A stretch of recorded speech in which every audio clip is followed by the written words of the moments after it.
बिस्मिल्लाहिर्रहमानिर्रहीम अस्सलाम वालेकुम। दोस्तों, अगर आप कपास के काश्तकार हैं तो आपने काफ़ी दफ़ा ये सुना होगा कि बीटी इकसाम काश्त करें, इससे जो है कपास की पैदावार ज़्यादा आती है। लेकिन आपने कभी ये नहीं सोचा होगा कि बीटी आखिर क्या चीज़ है, इन इकसाम को क्यों बीटी इकसाम कहा जाता है, बीटी इकसाम काश्त करने से कपास की पैदावार क्यों ज़्यादा आती है, और इसके अलावा जो बीटी इकसाम है उनको काश्त करने के क्या क्या फ़ायदे आपको मिल सकते हैं। तो इन सब पर जो है वो आज के इस वीडियो में बात करेंगे। उससे पहले दोस्तों आपको बताते चलेंगे, चैनल किसानों की रहनुमाई के लिए बनाया गया है। अगर आप इस चैनल पर पहली दफ़ा आए हैं तो इस चैनल को सब्सक्राइब करने के साथ साथ जो बेल आइकन है उसके ऊपर भी क्लिक कर लें, ताकि ज़राअत से मुतल्लिक इसी तरह की मालूमाती वीडियोज़ आपको हमेशा मिलती रहें। अब दोस्तों, यहाँ पर जो बीटी है वो एक बैक्टीरिया के नाम पर, यानी बेसिलस थ्यूरोजेनेसिस, उस बैक्टीरिया के नाम पर जो है इन इकसाम का नाम बीटी इकसाम रखा गया है। ये एक ऐसा बैक्टीरिया है जिसके अंदर एक जीन पाया जाता है जो कि लेपिडोप्टेरन इंसेक्ट यानी चबा कर खाने वाले कीड़ों के लिए मौजर है। अब दोस्तों, यहाँ पर जीन क्या चीज़ है? जीन आप समझिए कि एक ऐसा यूनिट है जो कि हर जानदार के अंदर इस बात का तयन करता है कि उसने किस तरह की चीज़ों को बनाना है, यानी कि उसके आर्गन किस तरह के बनने हैं। अगर पौधों की मिसाल लें तो उसके अंदर पत्ते किस तरह के बनेंगे, तना किस तरह का बनेगा, उसके अलावा फूल किस तरह का बनेगा। और एक जानदार के अंदर लाखों करोड़ों की तादाद में ये जीन पाए जाते हैं, और हर जीन का जो है वो स्पेसिफिक फंक्शन होता है, यानी कि कुछ जीन पत्ते बनाते हैं, कुछ जीन तना बनाते हैं, कुछ जीन जड़ें बनाते हैं, इसी तरह कुछ फल और फूल बनाते हैं। अब दोस्तों, इस बैक्टीरिया यानी बेसिलस थ्यूरोजेनेसिस के अंदर ये जीन पाया गया जो कि एक केमिकल प्रोड्यूस करता था, जिसको आम ज़ुबान में हम प्रोटीन कहते हैं। वो प्रोड्यूस करता था जो कि चबा कर खाने वाले कीड़ों के गले के अंदर जो है वो इन्फेक्शन करती थी और उनका जो खाने का रास्ता था उसको ब्लॉक कर देती थी, जिसकी वजह से वो कीड़े मज़ीद जो है वो नहीं खा सकते थे और उनकी जो है वो मौत वाक़या हो जाती थी।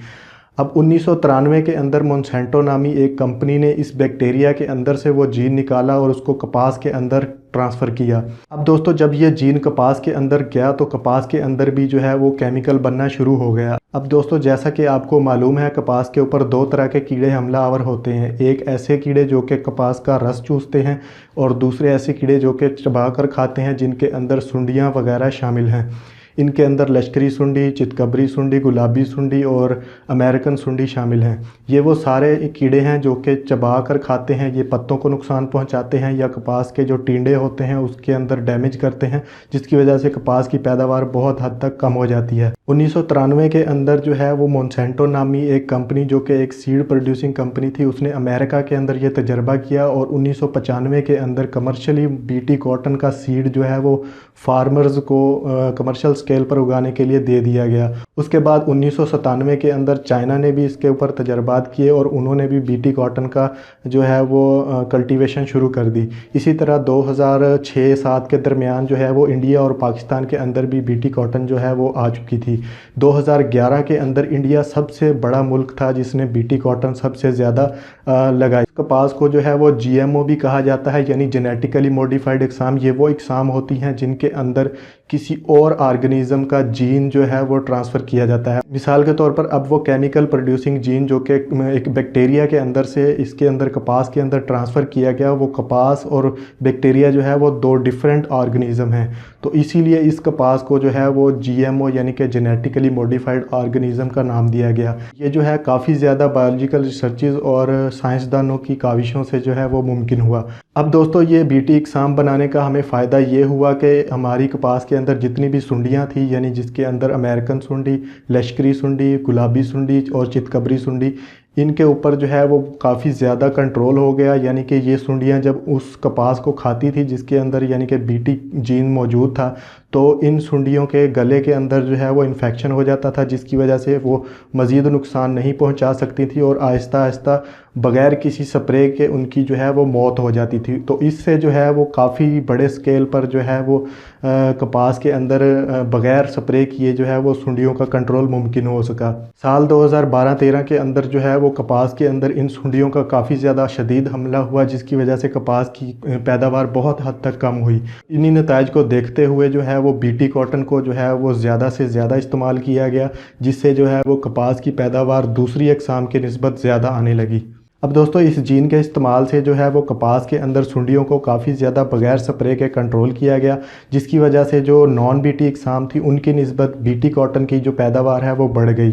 तो यही वो वजह है जिसकी वजह से हमारी जो बीटी इकसाम है उनकी पैदावार दूसरी नॉन बीटी इकसाम से ज़्यादा है। अब दोस्तों अगर यहाँ पर बीटी कॉटन के फ़वाइद के बारे में बात करें तो बीटी कॉटन के इस्तेमाल से आप एक तो बग़ैर किसी स्प्रे के सुंडियों से अपनी फ़सल को बचा सकते हैं, और दूसरा आपके जो स्प्रे के अखराजात हैं वो भी काफ़ी हद तक कम हो जाते हैं। इसी तरह बीटी कॉटन जीन के इस्तेमाल से कपास के अंदर जो है वो हीट स्ट्रेस यानी कि गर्मी बर्दाश्त करने की ताकत के अंदर भी इजाफा पाया गया। शुरू के अंदर कपास के अंदर सिर्फ कुछ इकसाम थी जिनके अंदर जो है ये बीटी जीन इंट्रोड्यूस करवाया गया, लेकिन अब कपास की जितनी भी वैरायटीज़ जो हैं वो रिकमेंड की जाती हैं उनके अंदर जो है वो बीटी कॉटन यानी बेसिलस थ्रेजेनेसिस का जीन जो है वो मौजूद है। अब दोस्तों यहाँ पर एक और बात भी अहमियत की हामिल है कि जिस तरह कपास के अंदर वो बीटी जीन इंट्रोड्यूस करवाया गया, इसी तरह जो उस कपास को खाने वाले कीड़े थे उनके अंदर भी आहिस्ता आहिस्ता जो है उस केमिकल के ख़िलाफ़ रेजिस्टेंस यानी कि मुज़ाहमत आती गई। अब इसकी एक मिसाल से आपको समझाता हूँ। अगर शुरू के अंदर 100 सुंडियों ने कपास के पौधे के ऊपर हमला किया, उसमें से जो है वो 90 सुंडियाँ मर गई, लेकिन 10 सुंडियाँ ऐसी थीं जो उस कपास के पौधे को खाने के बाद भी ज़िंदा रहीं। तो उन 10 सुंडियों से जो आगे पैदावार बढ़ी सुंडियों की, उसके अंदर जो है वो उस जीन के ख़िलाफ़ जो है वो रेजिस्टेंट आती गई। अब दोस्तों आमतौर पर यही रिकमेंड किया जाता है कि जहाँ पर आप बीटी इकसाम की काश्त कर रहे हो वहाँ पर कम अज़ कम 10% आप जो है वो नॉन बीटी की इकसाम भी काश्त करें, ताकि कीड़े मकोड़ों के अंदर जो है वो इस मज़ाहमत को बढ़ने से रोका जाए। तो दोस्तों आजकल के दौर में जो है वो बीटी इकसाम को बहुत ज़्यादा काश्त किया जाता है। तो दोस्तों कपास क्योंकि कैश क्रॉप है, यानी कि ये जो है पाकिस्तान को बहुत ज़्यादा ज़र मुबादला कमा कर देती है, क्योंकि इसको जो है बाकी ममालिक के अंदर भी एक्सपोर्ट किया जाता है, और इसीलिए जो है इसको वाइट गोल्ड भी कहा जाता है। इसीलिए गवर्नमेंट जो है इसके ऊपर काफ़ी ज़्यादा तवज्जो देती है कपास की काश्तकारी के बारे में। तो अगर आप अपने इलाके के अंदर जो कपास की काश्त कर रहे हैं, अपने इलाके का जो ज़राअत ऑफिसर है उसके मशवरा से काश्त करें। आपके इलाके के हिसाब से जो भी अप्रूव्ड वेराइटीज़ हैं वो आपको जो है उसकी इंफॉर्मेशन के बारे में आगाह कर सकते हैं। और इसके अलावा गवर्नमेंट की वेबसाइट भी है agrigovernment.pk के नाम से, उसके ऊपर भी आप ये मालूमात हासिल कर सकते हैं। और गवर्नमेंट के जो फ्री टेलीफोन नंबर्स हैं उनके ऊपर भी कॉल करके आप जो है ये सारी इन्फॉर्मेशन ले सकते हैं। तो दोस्तों उम्मीद करता हूँ बीटी कॉटन के बारे में आपको जो है वो काफ़ी कुछ पता चल चुका होगा। अगर ये मालूमात आपको अच्छी लगी तो इसको अपने दोस्त अहबाब के साथ भी ज़रूर शेयर करें, और इस वीडियो को लाइक करने के साथ साथ हमारे चैनल को भी सब्सक्राइब कर लें, ताकि इसी तरह की ज़राअत से मुतल्लिक मालूमाती वीडियोज़ आपको हमेशा मिलती रहें। तो इसी के साथ मुझे दीजिए इजाज़त, मिलेंगे एक और ज़राअत की मालूमाती वीडियो के साथ। अपना बहुत सारा ख्याल रखिएगा और मुझे अपनी दुआओं में याद रखिएगा। अल्लाह हाफिज़।